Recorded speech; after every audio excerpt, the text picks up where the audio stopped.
After a house fire, one of the first questions everyone asks is what actually caused the fire. But there's something else many homeowners quietly worry about. What if the fire was accidentally their fault? What if a cooking mistake happened, or a device overheated, or a candle was knocked over? Some people are so worried about that question, they hesitate to file an insurance claim at all. We've actually met homeowners who never filed a claim because they believed if they accidentally caused the fire, their insurance claim wouldn't cover it.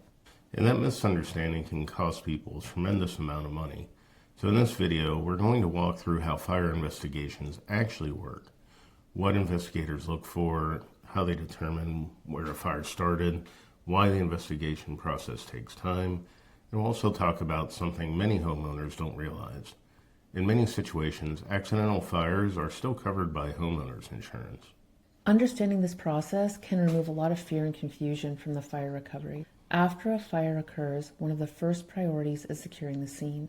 Investigators want to investigate the space as closely as possible to the way it was when the fire was extinguished. This matters because important clues can be disturbed. Debris can shift, objects can be moved, and equipment can be removed during the cleanup. So investigators start by documenting everything carefully. They photograph the scene, they record the layout of the space, and they identify objects that may be important to the investigation. Determining the point of origin.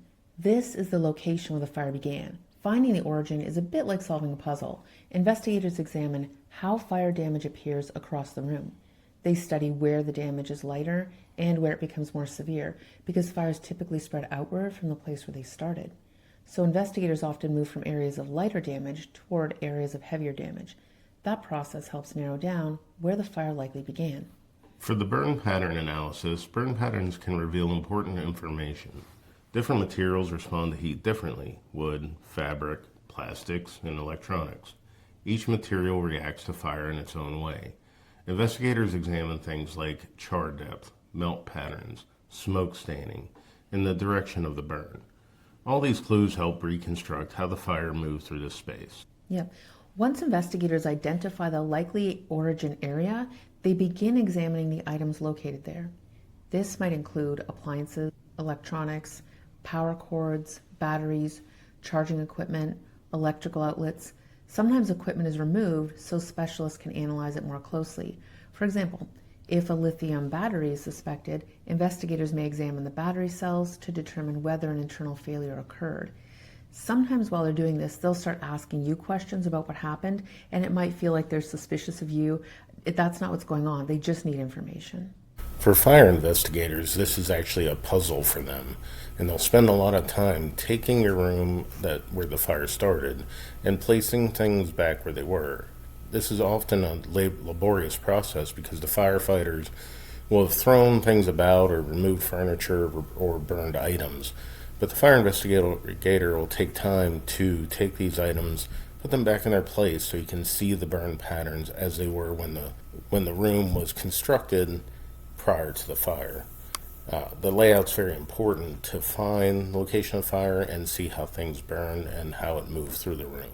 In our situation, the suspected cause was a lithium battery failure inside a robot vacuum. Even though we had a video of the batteries and the robot vacuum exploding, the investigation was still necessary. Investigators still need to verify it. They need to determine whether the battery failed internally or whether heat from the fire damaged the battery afterward. That kind of careful analysis is an important part of the investigation process. There's another side of fire recovery that many families are not prepared for. It has nothing to do with investigators or insurance company. It has to do with people. When a fire happens, everyone involved is dealing with fear, and fear about safety, about loss, about what might have happened. And sometimes that fear turns into blame. If there's even a possibility that someone's actions were connected to the fire, people may react strongly. Friends, family members, even people who care about you deeply. They may feel protective, they may feel scared, and sometimes those emotions come out as blame or accusations. We experienced some reactions like that ourselves, and in several situations, we had to have direct conversations with people. Because our family made a decision early on about how we were going to handle this, the fire happened to all of us. It became part of our story, and in our story we stick together. We don't shame, we don't blame, because blame does not help a family recover. Moving forward together. Extended family will also interject themselves many times into your discussions and how you're dealing with the fire and your displacement.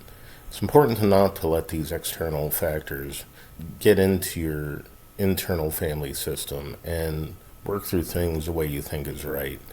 Work with your family and what is comfortable for you, and not let extended family necessarily interfere with your processes. We had 2 house fires, and the situations were very different for each, and people had a lot of questions and fears about that. And that's okay and normal, just set clear boundaries. Many homeowners worry about this question: what if I accidentally started the fire? This fear is very common, especially with kitchen fires. Someone leaves a pan on the stove, something overheats, a cooking mistake happens, and afterwards people feel embarrassed or ashamed. But here's something important to know. Most homeowners insurance policies are designed to cover accidental losses. That includes many situations where the homeowner accidentally caused the fire. Examples include cooking fires, electrical mistakes, equipment accidents, candles left burning, space heater incidents, which are very common, and most of the time, accidents are one of the main reasons homeowner insurance exists. Insurance is designed to protect people when normal life goes wrong. Every policy is different, and there are always details in coverage, but in many cases, an accidental fire is still a covered event.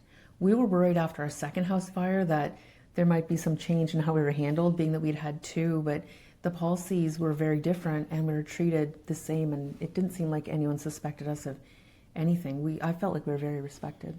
Yes, the investigation went forward with no assumption of blame, just facts and how it played out.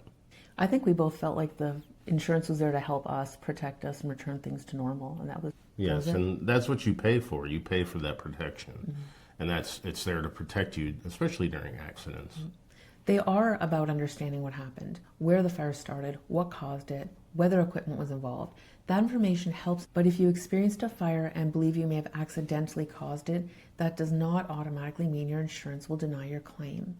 And we mention this because we have met people who carry the financial burden of a fire simply because they believe they were not allowed to file a claim. Understanding the cause of a fire is important for several reasons.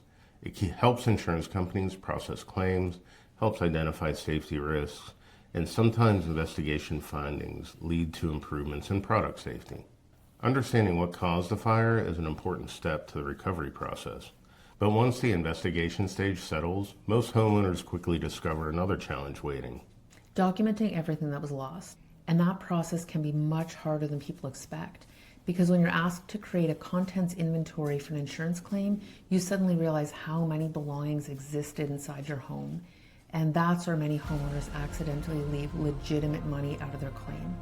In the next video, we're going to walk you through 7 ways people underclaim their contents loss and how to document your belongings more completely. If you're moving through recovery after a fire, this series walks through each stage step by step. So if this video helped, you're welcome to subscribe and continue to the next one.